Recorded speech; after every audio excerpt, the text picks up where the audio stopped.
Welcome to Women at Halftime podcast. For men and women at mid-career or the halftime of life with issues that concern you. Maximize your skills, resources, and experience to live an even more fulfilling and significant second half of life. Right here with me, Deborah Johnson, on Women at Halftime podcast. Well, hello. This is a week with both Greg and I together, and always fun. We're on together once a month. And we have a great subject today. The title is Business Models. What good do they do? And I am going to kind of interview Greg today with some of the things that when he was starting his financial business, and he'll tell the story of how he came across his notes and how we're going to go through his process and what the business model, how he formulated that business model. And I've talked about my business model with multiple streams of income because, you know, I have music and I have speaking and I have courses, all sorts of things happening. So anyway, I think this will be a very interesting and hopefully enlightening episode for those of you. So thanks for being here with me again, Greg. Although he doesn't have much of a choice, you know, here we are. So, and as this airs, beginning of March, of course, still have books out, so make sure that you connect with me on those and that you're on the newsletter, goalsforyourlife.com/newsletter, and you'll get all the latest news, including songs and everything. So sheet music that I put out, especially now as we are approaching Easter. So let's talk about this. First of all, I'm going to interview you just a little bit on telling us what your definition of a business model is. Okay, so a business model is essentially you have a product or a service, and your model describes how it's going to get to market and what kind of money you'll make after it gets to market. So that's it. Good. Very simple. All right. People make this very, very involved, and but it's very simple. Where's the money coming from, right? Yep. That's all of it. So, well, tell about the story. What sparked my interest in interviewing you about this specifically? Well, it was two things. One, typically at the end of December, as we're getting ready for January, we start thinking about next year's business, and we were organically having a discussion about where Deb's business was going to go, and I asked her, so where's the low-hanging fruit? And what I meant by that is generally there are follow-up calls you can make where, a high percentage of them are going to turn into sales. And that's what I call low-hanging fruit. And then the second thing was, if a follow-up for that, I found cleaning up my office in January, I found an old folder. I started this 25 years ago when I was beginning my financial service practice. And actually, right here, I think you can see that, but at the top right, I've got low-hanging fruit. And I just start... it isn't fancy. It's the back of the napkin kind of stuff. I think you can still see the coffee stain right there in the middle of it there. This was obviously a working document. Excuse me. But the low-hanging fruit principle is something that I used, and it kind of the way I got started with that was. As the primary breadwinner for the family, and with 3 kids, in the middle of their school age, right. I was starting a new business, and I needed to know every January where we're going to be able to survive. Right. And what I found was if I started measuring what were the high likelihood sales, then I could. If there was enough of it, I could relax and begin to do long-term planning. And long-term planning is the essential thing you need to do But if you don't eat, you're not around for the long-term planning. So, you got to keep those together. And so that's kind of where I came up with the low-hanging fruit. You needed to have sales, even if they weren't big. They were enough to pay the bills this month and give you time to execute your strategic plan. And I think we talked about this a couple of months ago. Yeah. A lot of entrepreneurs spend all their time on the urgent and never get around to the vital. And the urgent generally is phone calls that have got to be returned because you got a cranky client. The vital, on the other hand, is marketing plans that, if they're executed, will bring in a different kind of clientele, a higher paying clientele, maybe move you into a bigger market. So the tension for all of us who are entrepreneurs is always the fight between the urgent and the vital. And, I always put low-hanging fruit in the vital category because my family needed to eat. And if that meant putting off the urgent so I could get the sales done that needed to get sold, that's what I did. So yeah, that was a great introduction. In fact, if you've not read the book Back of a Napkin by Dan Rowe, it's a good book talking about these sketches, and it was really fun for me to look at them. I'm going to actually scan maybe part of a sketch or something, put it into the that'd notes. Be fun. Yeah. Good. So these will be in the show notes for this episode. But it's really fun to see what the other, this is in the financial area, and of course I'm an artist and I've done kind of my own planning, but as we planned and we talk over a lot of my plans as well as his plans, and and what my focus was this year, and that low-hanging fruit, where is it, and where the sales kind of drip in. And they're not a lot, but they're regular. That was sheet music for me, and the residuals on some of the licensing. And that's, those are areas, they're tiny little areas, but they build and they build up. I'm building a huge catalog, actually. So, and you had mentioned your low-hanging fruit, some of it was even in the insurance area. Can you explain that a little bit of what you said those were easier sales, or I don't know. Well, when I was just getting started, everything was commission, and financial planners get paid either on just a one-time commission or an annual renewal. And annual renewals won't meet your monthly goal the first year. Or even the second year. But if you build them over time, they become extremely valuable. So they ended up in the vital category, whereas one-time commissions ended up in the urgent. But as I began to build it, what would happen is December 31st come along and I'd be measuring my next year. And one of the things I'd do is add up how much, for instance, she's talking about group life insurance. How much group life insurance renewal business would I have coming in? Was it going to be 20,000 in commissions, 30,000 in commissions? If I knew that number, that takes the bottom out of your year. Now, that's not enough to live on, but generally speaking, it's money you don't have to go earn again. And I do that with the various categories. We had disability insurance, and we had long-term care insurance, a little bit of life insurance, group health insurance. And then as I built assets under management, you also get paid, every quarter on a perpetual basis for the total amount of money that you're helping people manage. So that all kind of creates a base, and hopefully you build that every year, and every January 1st when you begin to start your new year, that becomes your base. Excuse me. Excuse me. So, allergies right now. One of the things that was interesting is with group health,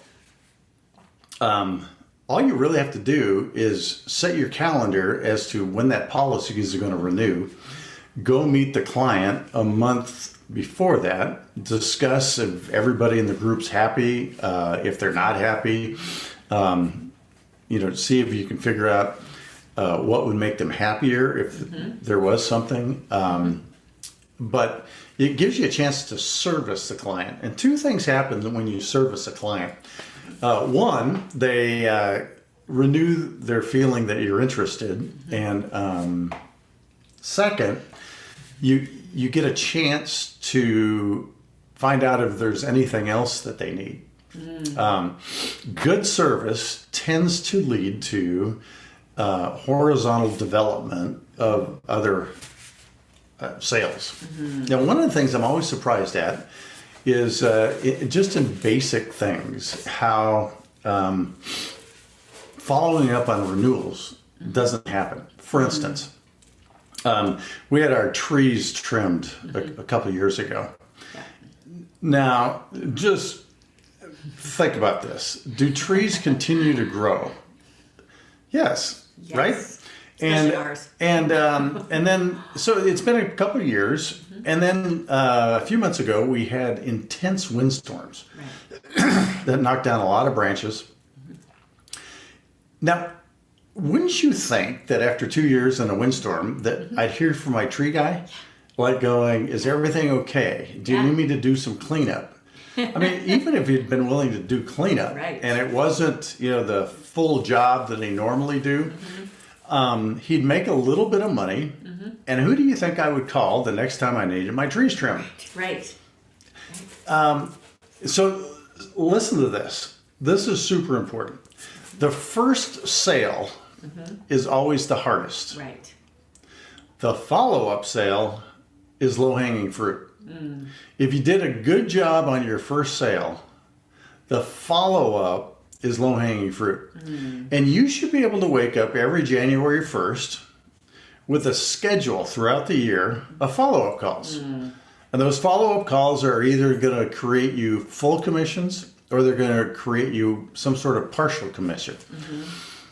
But it keeps you busy. It's an easy sale, and you can count on it. Remember, the first sale is always the hardest.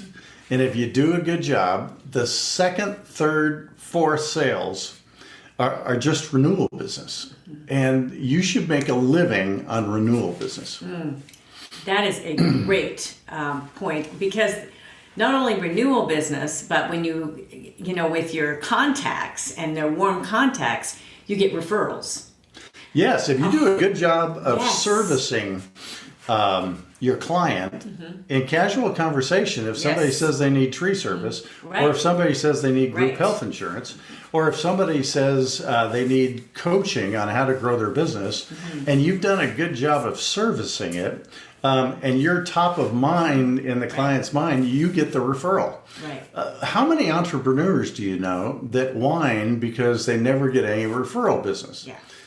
The reason could be that they're not doing a good job of servicing their current client base.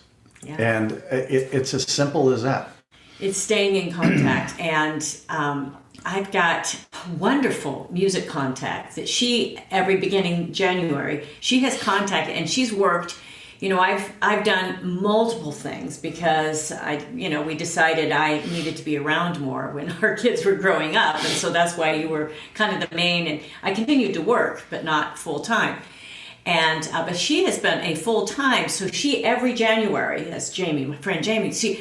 She calls those clients or emails those clients. Actually, she gets on the phone, and was a great example to me to constantly keep up with those contacts and clients, because you never work with a person just once. And especially in the field of the arts and music, if they're the food and beverage in one place and we're doing club work, well, that when they're not there anymore, they're going to be at a neighboring place, and probably a higher end and more money, and they hop around. They're always moving around, and so you keep those contacts, and then they get the referrals. And I'd worked in that field for so many years still with referrals, because people know exactly what I can do. And they're comfortable. They know I'm going to show up on time. They know I'll do a good job. I'll have the equipment. I'll have, I'll look right. The whole thing, a lot of that is the main part of it. Yeah, and a way to sum that up is make yourself easy to refer. Yes. So you show up on time, you fulfill your promises, you follow up to see if the service was exactly what they wanted. Right. And then you follow up, sometime in the next year and stay in contact. Right. Make yourself easy to refer. I like this easy to refer too. Easy to refer, easy to work with. And when you brought up the point of communication and how important it is to service your clients and always with this communication, I was even thinking about, the guys that we had in, we had a lot of windows in our house, and it was kind of a treat for me to have our windows washed. Okay, I think, because for years I got up and, the ladders, I'm doing them, and, and it was part of my exercise. And I thought, can we just have them done? And I was the one that initiated that call, because they have a quarterly time or a half a year, whatever you put on. But I never sort of did that. I thought, well, I'll just call them. But it would be interesting to have them, actually, I was in their database when I called them to come again. And they did give me a nice little returning discount. But wouldn't it be great if they had called me or contacted me and say, it would have prompted me to probably have it done a little sooner, because I kind of waited a little long until, you could, go, I'm having a hard time seeing out of these windows. So. Yeah, and just, an easy thing is the first time we had those done, it was probably in October. We were getting ready to have family over for Thanksgiving. So we were cleaning up the house, getting it ready. Debbie even mentioned that to the guy that cleaned the windows. Now, easy job. You put in your calendar the following October, you give her a call and say, last year you cleaned your windows in advance of the Thanksgiving holidays. Do you want me to do it again? Yeah. I mean, all she can say is no. But if you did a good job, that is an easy sale. It's a very easy sale. And you're going to get the exact same commission you got the year before. This isn't one of those where, you're just going to come in and service something. Right. So. Right. And I think these principles are really good for those in any sort of arts field too, and performance field. Because that's part of what my audience is still and ongoing, but also in entrepreneurship. I speak with a lot of entrepreneurs, and where you have your own small businesses and all of that. And these principles, some of you have you put all of these things in place, but we all need reminded. Like, my focus this year is a lot more on marketing and really doing the numbers. I'm going to be doing an episode on that too, and the importance of that analyzation and looking at the actual numbers and how important that is for not just feeling good because you get the likes and you get the people clicking in on your ads, but what is it really leading to? How can you analyze this to really, make your money and your ad money work even better for you? So I think all of that in working with our clients, where that low-hanging fruit is usually with the repeat customers. Another thing is, I find it easier if I schedule small bites, then it gets done. If I leave it as a big list, then I procrastinate. And what I mean by that is you wake up January 1st and you've got a list of, 120 people you're supposed to call this year. Well, that list is 120 people. If you had, throughout the year before, scheduled 3 calls for January 17th, and another 3 calls for January 24th, and another 3 calls for February 1st, and those just pop up on your, daily planner.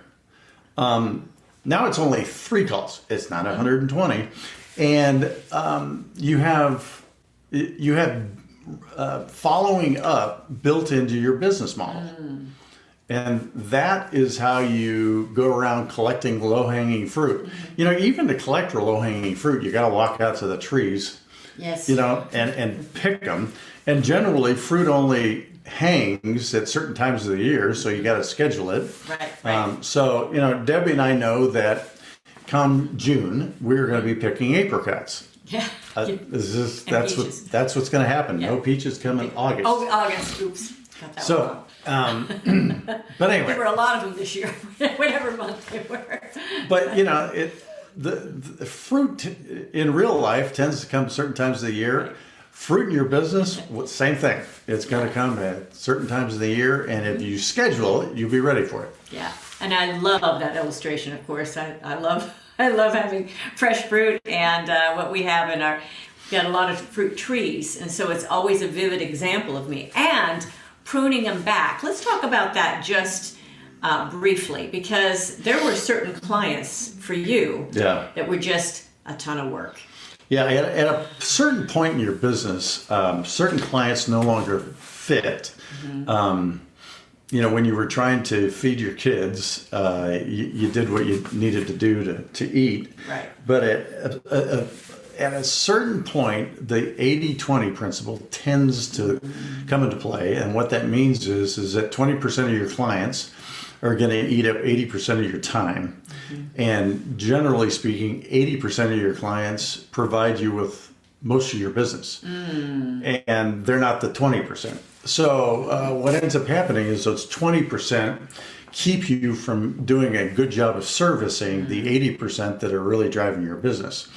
So when you recognize that too many people have your phone number, you need to figure out a way to outsource them. And, you know, that comes as your business begins to mature, but it's critical because if you never prune, you'll never really be able to grow your business and collect all the fruit that you really deserve to collect. Right.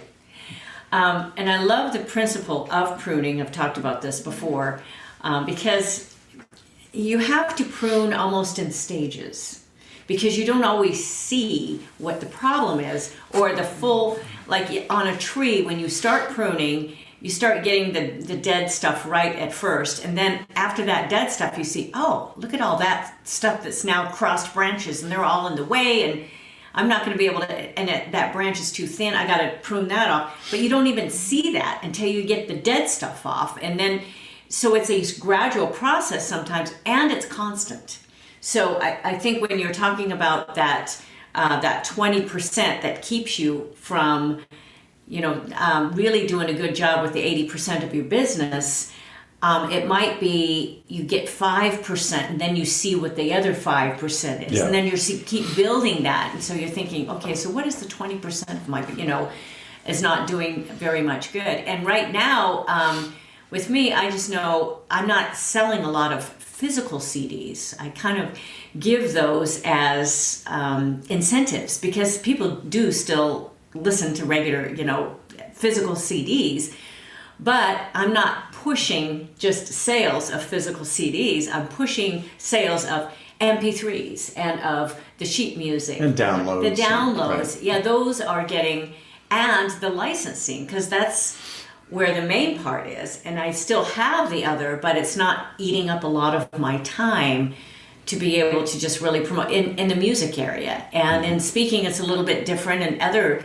parts that I'm doing there too, of what, you know, of what I'm doing. So that's interesting though with your 80-20, because you kind of think going into the 80-20, you think, oh, okay, isn't 20% the main part of your business and what's the 80? But it was opposite for you of turning that around for us in your field, which was interesting because it's the 20% that's just... Well, it could be the opposite. It could be the opposite. You know, it could be 80% of the people are eating up all your time, and the 20% are the only ones bringing you profits. Right. But either way, I mean, you got to figure out how to service the ones that provide you with the most profits, and prune the ones that are just sucker branches. Right. Yeah. Yeah. And I think as we look at how we want to live our life, and having, like, I want to have like more freedom of time and space, and actually I have quite a bit right now, but even planning ahead and how many live engagements I take and how many virtual engagements I take, being picky about the type of engagements as well. I still work with Disney, I still work with some different private organizations, but I'm not after, as much of the club work and all the other stuff. I've kind of dropped a lot of that. So this is... Yeah, because those were the sucker branches. Those were the sucker branches. They were taking me away from other things that I was doing, even though I can do them. And I can drop in any time, but that was taking away from what I was doing. Yeah, so, that's a good example. Yeah. I mean, it was something she could do, but it wasn't vital.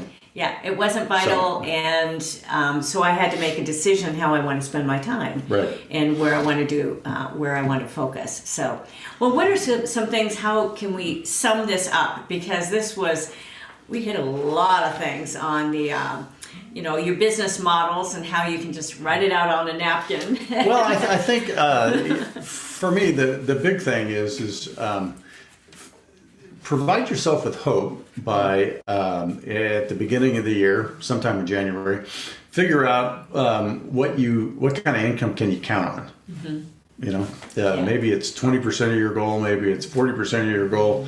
What kind of income can you count on? Then ask yourself, with a little bit of work, how much more income could I generate? Mm-hmm. And that's just, targeted sales usually. And then you can't really put a number on the strategic marketing plan. Mm-hmm. But you should have a strategic marketing plan that is targeting clients that are strategic. Mm-hmm. And if you stick to a strategic marketing plan over the course of a year, 2 years, 3 years, eventually you begin to start harvesting real fruit. Mm-hmm. And when that starts to happen, your business can grow exponentially. So you have, part of the reason you build hope is so that you feel the emotional freedom to work on the strategic marketing. I love the word exponential growth right now. It's because it's happening in the tech field. And when we talk about it for our business, it's exciting. And that really does bring hope, because exponential, it means multiplied. I mean, it is just going so fast. And that's what's happening in our technological fields and in, all of our... from Elon Musk and all the things he's doing with, he's doing something new almost every day. And you're hearing how he's starting to mine asteroids. All of these amazing things. But this is what happens with the multiplication with what our businesses do. And this is what my goal is in some of my business with residual income. Right. To be able to multiply this, it totally frees me up. I love to write. I'm continuing to work very hard. Putting out articles weekly, podcasts, but I can schedule them as well. And then we can go away for 2 or 3 weeks or whatever we want to do. And I have it all scheduled, and the videos and all of that. It's some work to do that, but it gives me total freedom. And I'm making money at the same time because I've got the residual. You've got a video on that, don't you? A video on setting yourself up to be able to work away from home. I did a webinar on it. Yeah. On now working. Would be a good time to plug that. Now would be a good time to plug that. I may need to revisit that again and if I do revisit that, it will be in the show notes. So, but yes, I had a whole webinar on that, on being able to work remotely. And it's something I practice what I preach. So I definitely do. It can take along a laptop or some of the trips. I may not even be able to take a laptop. I just have a phone, and so it is pretty amazing. We'll go on vacation, and I'll open up my email, and there's a automatic email sent out from DJ Works Music. That's right. Or Deborah, Goals Through Your Life. Yeah, Goals Through Your Life. Multiple websites there. But yeah. So, but it's very possible to be able to do all of that and still have that freedom And we're at the point in our lives where I want more of that freedom. We watched, both of our parents as they, declined in health and not being able to travel together as much.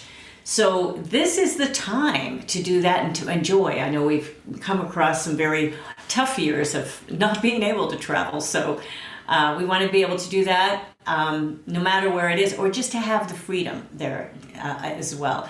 And I'm not a believer in just totally retired from life. I mean, I think, I want to continue to give back and be able to have influence, and I know Greg does too. And so it's really fun to be able to bring him on once a month. You don't have much of a choice. So, very wise man. So it's fun to be able to bring out your expertise. So connect with me, womenathalftime.com. You will see all of the episodes there, every single show. And also I do have some links to some of the articles, and you can always go to goalsforyourlife.com/blog. That's where all of the articles, you'll find every single one there to peruse. And plenty of DJ Works music, of course. People love the music, and seasonal right now. You'll probably find I have posts and newsletters going out for Easter. And so got a lot of music for that too, and as well as others. So you'll enjoy the videos and the music. I sure enjoy it, so I hope you do too. And watch my live streams, because you'll see me perform some of it as well. So thanks again for joining us, and we'll look forward to being with you next time. Bye for now. Thank you for joining us. It is because of our wonderful listeners like you that we keep going strong week after week. Share and follow us for new shows to inspire you and encourage you in your life's journey. You can find all of our articles and links at womenathalftime.com.